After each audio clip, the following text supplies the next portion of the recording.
Welcome back, hockey fanatics and sports history buffs. Today we're diving deep into the life and legacy of a true original, a man whose name echoed across the ice with every thunderous check and every hard-fought goal. Reginald Stephen, Reggie, the Ruffian Fleming.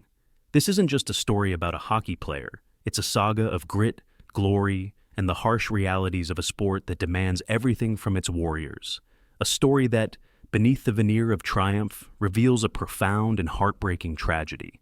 So, buckle up, because we're about to drop the puck on a tale that's as captivating as a sudden death overtime, a narrative that takes us far beyond the box score and into the very human cost of a life lived on the edge. Born on April 21st, 1936, in the hockey hotbed of Montreal, Quebec, Canada, Reg Fleming was destined for the ice. Standing at a solid 5 feet 10 inches and weighing in at a formidable 190 pounds, he was built for battle. He wasn't just a physical presence. Fleming was a versatile force, capable of playing both defense and left wing, a testament to his hockey IQ and adaptability. But what truly defined him was his aggressive, tenacious style of play. He wasn't afraid to get his nose dirty, to throw a bone-jarring hit, or to stand up for his teammates. He was, in every sense of the word, a ruffian, and fans absolutely loved him for it. This unyielding physicality, however, would later cast a long, dark shadow over his golden years, revealing a hidden price paid for every collision and every fight. Before making his mark on the big stage of the NHL, Fleming honed his craft in the junior leagues. He spent 2 seasons tearing it up with the Montreal Junior Canadiens in the Quebec Junior Hockey League, and then a year with St. Michael's in the Ontario Hockey Association. These were his formative years, where he developed the fierce competitive spirit that would become his trademark. Every practice, every game was an opportunity to push his limits, to embrace the physical nature of the sport. His professional journey began in the Canadiens farm system, a pathway many aspiring stars tread. He laced up his skates for Shawinigan in the QSHL, then Rochester in the AHL, and later Kingston in the EPHL. Each stop was a stepping stone, a chance to refine his game and prove his mettle.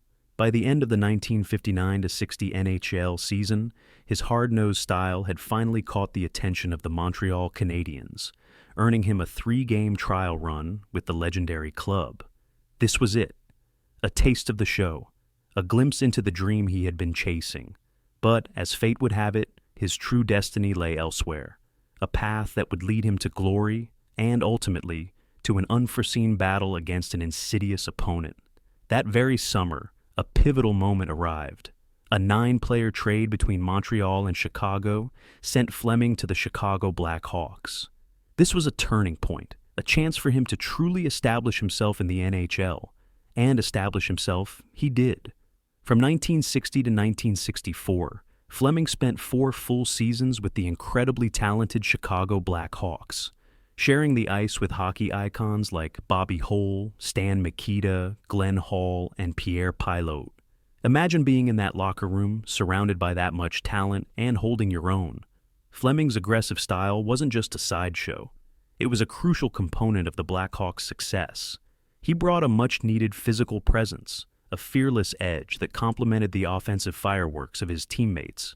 In his very first season in Chicago, the 1961 campaign, Fleming and the Blackhawks achieved the ultimate prize, the Stanley Cup.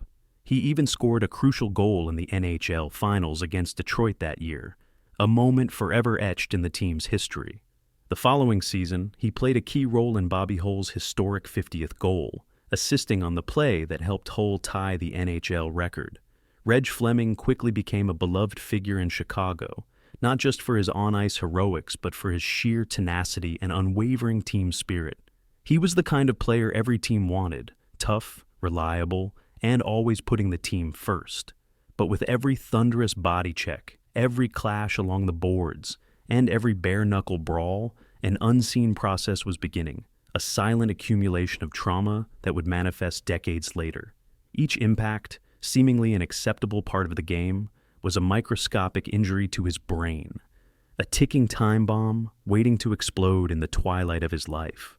But the winds of change are always blowing in professional sports. and the relentless demands on the body often dictate the course of a career. Before the 1964-65 season, Fleming was traded to the Boston Bruins. In Boston, he was primarily utilized as a forward, and he truly thrived. That season, he hit career highs, racking up an impressive 18 goals and 23 assists. It was a testament to his offensive capabilities, proving he was more than just a physical enforcer. He could put the puck in the net too. However, even with his offensive contributions, his aggressive style never waned. The hits kept coming, the collisions remained a constant, and the cumulative toll on his brain continued to mount, unnoticed by himself, his teammates, or the medical staff of the era. The understanding of concussions and their long-term effects was rudimentary at best, practically non-existent by today's standards. Players were expected to shake it off, to be tough. And Reg Fleming was undeniably tough. His time in Boston was relatively short-lived. Midway through the very next season, he was traded again, this time to the New York Rangers. He spent the remainder of that year and 3 more seasons with a rapidly improving Rangers squad. Even as the team evolved, Fleming remained a popular and consistent player, a reliable veteran presence in the locker room and on the ice. He was a cornerstone of their physical game, an imposing figure that opponents dreaded facing. Each game was a test of endurance, a series of micro-traumas to the brain, as his body absorbed impact after impact. The cheers of the crowd, the thrill of victory, the camaraderie with his teammates, these were the rewards. The unseen damage, however, was the hidden cost, slowly but surely eroding his future well-being. Despite his stability and fan appeal in New York, the business side of hockey once again intervened, and he was traded to the Philadelphia Flyers for the 1969-70 season. With the Philadelphia Flyers, Fleming's experience and fighting spirit were invaluable. The Flyers at the time were a smaller, less assertive team, and Fleming's presence helped to inject some much-needed toughness and resolve. He was a veteran voice, a leader who led by example, showing his younger teammates what it took to compete in the NHL.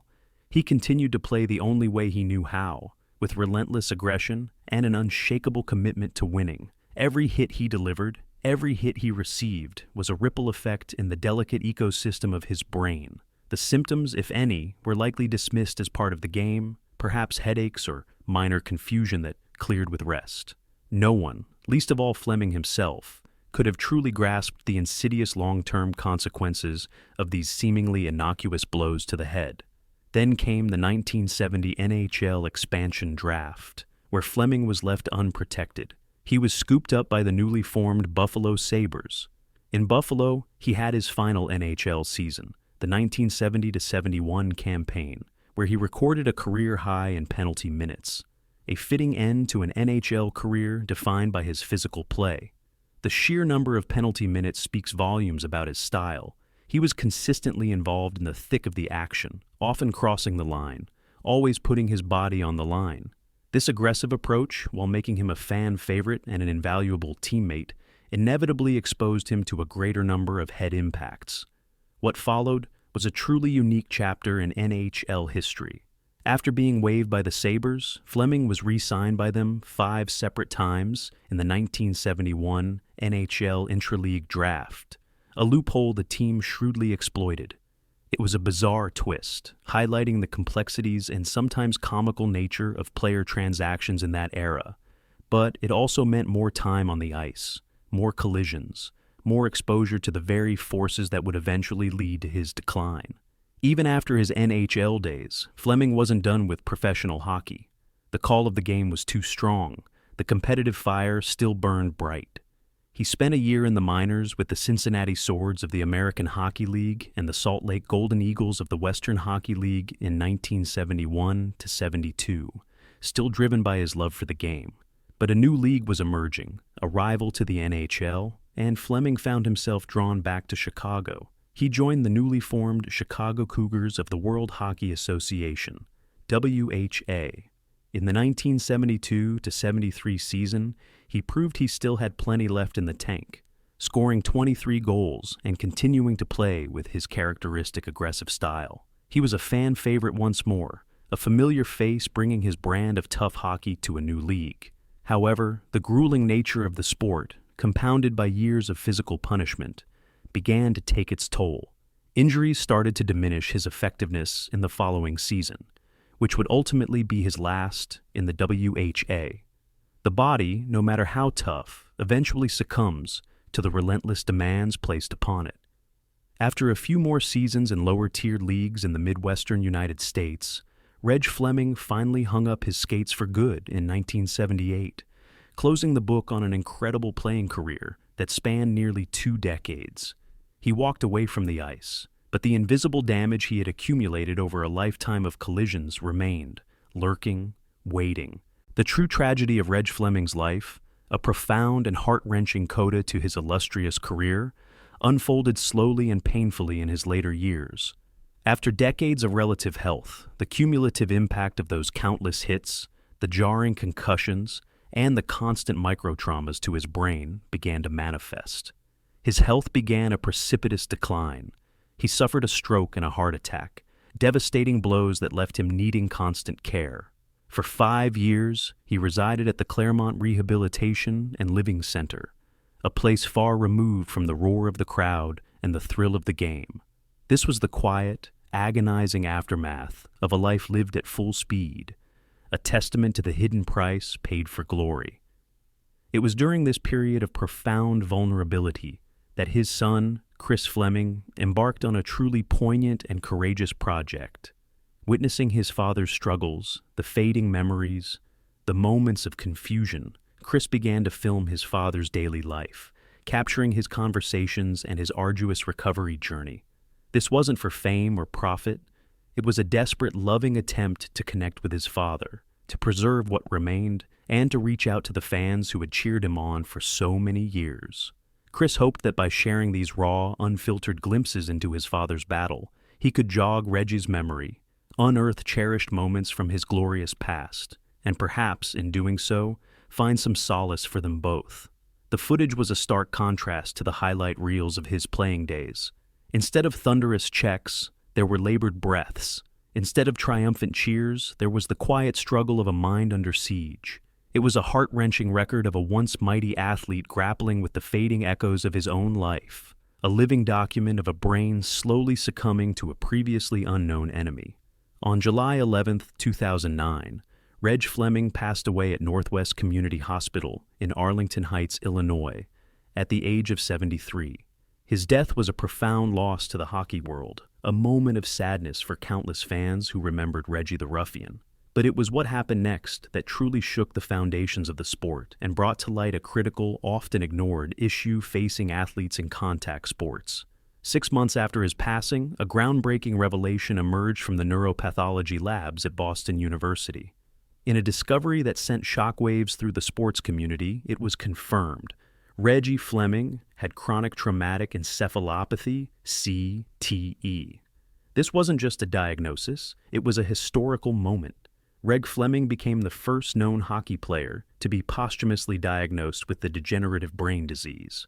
Until then, CTE had been primarily associated with boxing and American football, disciplines long recognized for their high incidence of head trauma.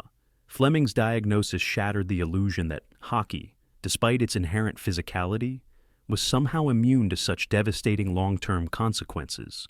The implications of this discovery were immense. It forced a harsh spotlight onto the inherent risks of a sport celebrated for its physicality. Every bone-jarring hit, every punch thrown in a fight, every time a player's head snapped back against the ice or the boards. These moments, once seen as hallmarks of toughness, were now understood to be potential pathways to irreversible brain damage. Reg Fleming's brain, examined under a microscope, told a story of a lifetime of trauma, revealing the telltale tau protein tangles characteristic of CTE. His physical decline, the cognitive struggles witnessed by his son, the heart attack and stroke, these were not merely the ailments of old age. They were symptoms of a brain ravaged by years of unrelenting punishment. Fleming's diagnosis served as a stark, undeniable wake-up call for the National Hockey League, for former players, and for parents of aspiring young athletes. It ignited crucial conversations about player safety protocols, concussion recognition, and the long-term well-being of those who dedicate their lives to the game. It transformed him from simply a ruffian on the ice into a reluctant, tragic pioneer in the understanding of sports-related brain injury. His legacy, once primarily defined by his Stanley Cup victory and his countless penalty minutes, now expanded to include a profound contribution to the critical conversation about player safety and the devastating impact of concussions in hockey. He became a symbol of the invisible battles many athletes fight long after their playing days are over, the silent suffering endured by heroes who once thrilled millions. His story is a powerful reminder that behind every highlight reel and every championship trophy, there is a human being, often paying an unimaginable price for their passion. The aggressive, tenacious style that made Reg Fleming a legend also became the catalyst for his decline. It's a tragic irony, a cruel twist of fate, that the very attributes that brought him fame and success ultimately led to his suffering. The joy of the game, the thrill of competition, the roar of the crowd, these were replaced by the quiet, agonizing struggle against a disease that robbed him of his memories and his independence. Looking back at his career statistics, the numbers now carry an even heavier weight, telling a story not just of dedication and toughness, but of the immense physical toll he endured. In the NHL, Reg Fleming played a remarkable 749 games, scoring 108 goals, adding 132 assists, for a total of 240 points, and accumulating a staggering 1,468 penalty minutes. These are not just numbers. They represent countless battles fought, countless shifts grinded out, and a relentless commitment to his team, each one a potential blow to the brain. In the WHA, he played either 119 or 120 games, depending on the source, tallying 25 goals, 57 assists for 82 points, and accumulating either 144 or 142 penalty minutes. Regardless of the exact figures, one thing is chillingly clear. Reg Fleming left everything he had on the ice, in every league he played, and perhaps, in doing so, he left a piece of himself behind with every impact. Reggie the Ruffian. Fleming was more than just a hockey player. He was an embodiment of an era, a symbol of grit and determination.